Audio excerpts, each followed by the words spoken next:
Hello everyone, this is Brandon Thomas back again with another YouTube video. Today I'm going to be showcasing all the mechanical keyboards that I currently have in my collection as of right now. These are keyboards that I've owned over the last few years or so. One that I bought since I started getting into PC gaming, and others that I've bought over the years that have accumulated as I got more into the PC gaming space. As you can see, I still game on console for the most part, but recording this video wise, I still will use a keyboard for the most part, but I am a controller peasant, I guess you can say. Still like using that as well for the most part. But anyway, let me go ahead and showcase the keyboards I have. Before I get started any further, please do me a favor by liking this video, commenting down below, and more importantly, subscribing to the channel, hitting that bell notification icon so you'll be notified of any videos I post on this particular channel. So without further ado, I'm going to go and showcase my very first one right here. This is the one that I'm currently using as of right now. This is the Ajaz AK820 Pro mechanical keyboard. I think this is a 75% size keyboard. This is compatible with Windows and Mac, and it has tri-connectivity through USB with the dongle that's attached to the back, a 2.4 and Bluetooth, as well as USB-C is wired, which I traditionally like using with all of my keyboards that will be showcased in today's video. Obviously, one of the big things here is having the knob here, and it has a little display, but I will be showing some B footage where you can see the display in action, how it operates as well for the most part, as well as the fact you can customize it with a custom GIF or GIF, or however you want to pronounce it. What I really enjoy about this keyboard is just the overall aesthetic of it. More likely will be changing the keycaps in the near future. The yellow, not a big fan of the yellow, but for the overall aesthetic, this is what it came as in terms of stock. But a very solid keyboard nonetheless.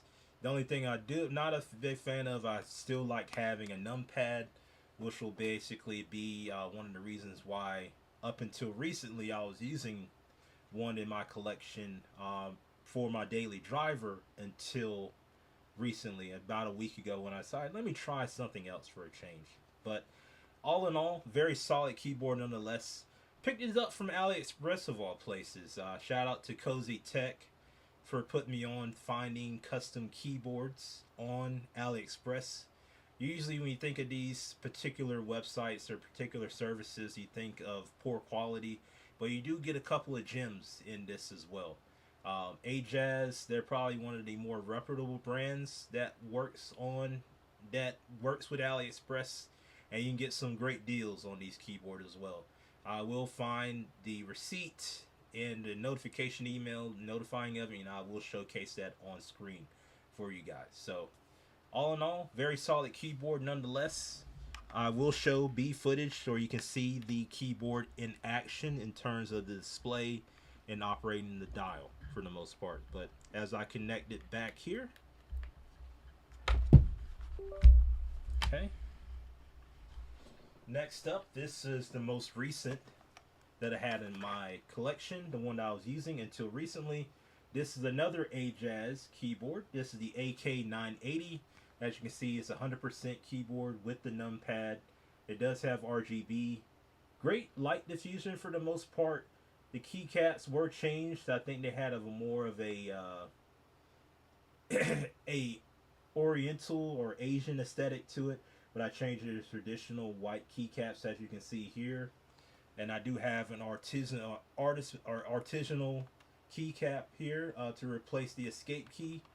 So this was my intention, where I was essentially going to be using this for the foreseeable future, simply because of productivity and occasional gaming here and there. But since basically I'm using this PC mostly for gaming now for the most part, this one has been relegated to a collection piece for the most part.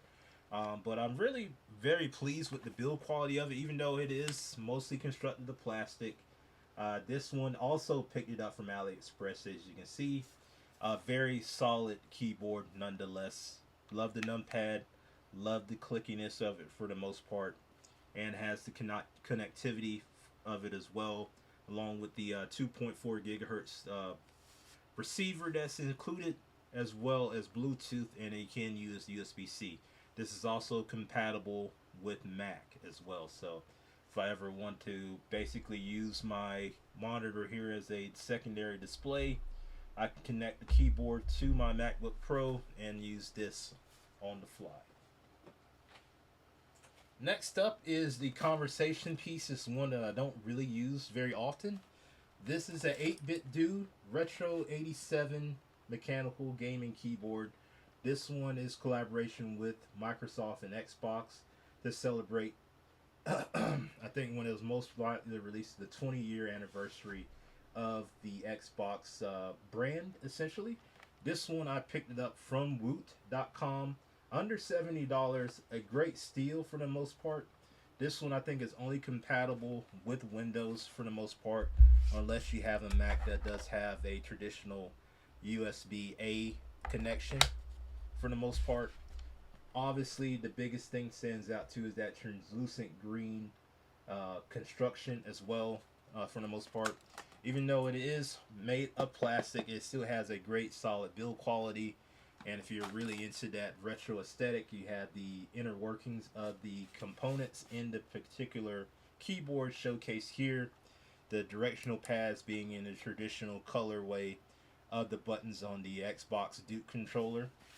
It does offer Bluetooth and 2.4 gigahertz capability, as well as USB-C connection at the top, as you can see there. All in all, a solid keyboard. One that I probably won't be using very often, but I do appreciate the overall look and aesthetic, and it is a conversation starter. Next up, we have this Keychron K8Q1 mechanical keyboard. A more on the larger side, still missing the numpad. This is a 75% or 80% keyboard.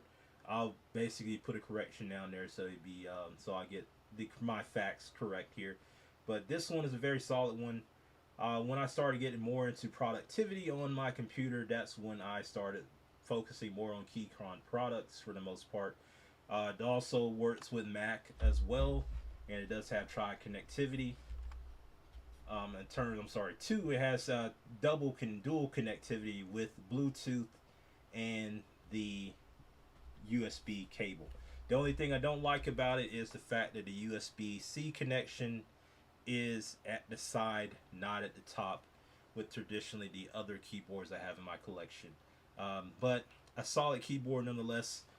More on the more expensive side, Keychron, they make quality products, but the price will be a little bit more premium in comparison to it.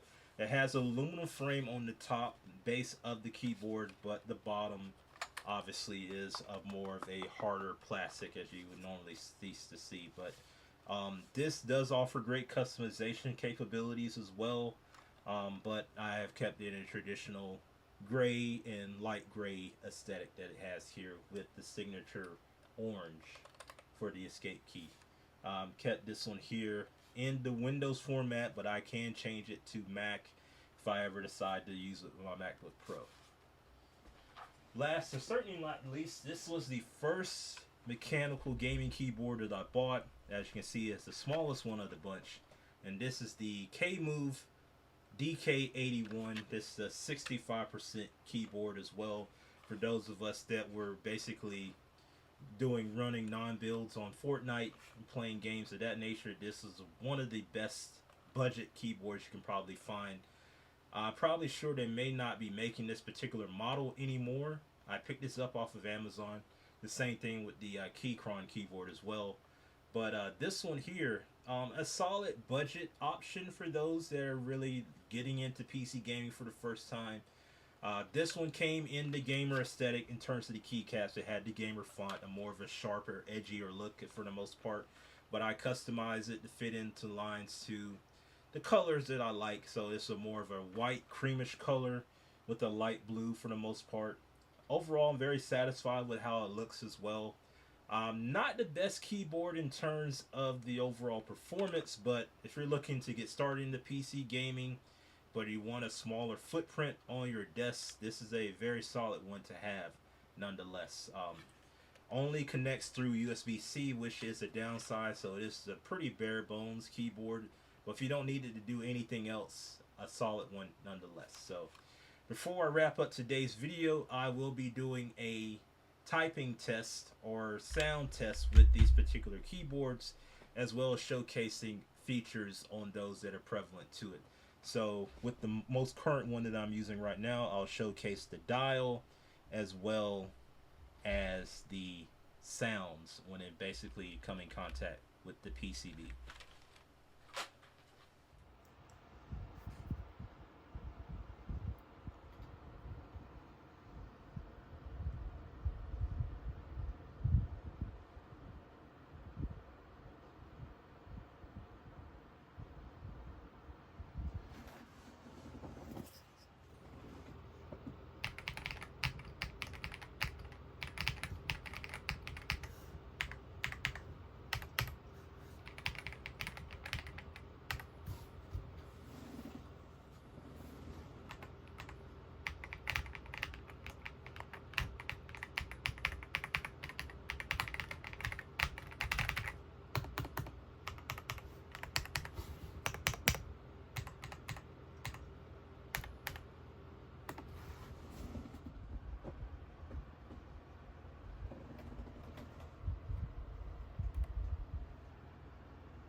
Anyway, guys, that was the showcase demonstration of the key features on all of the mechanical keyboards I have currently in my collection as of right now.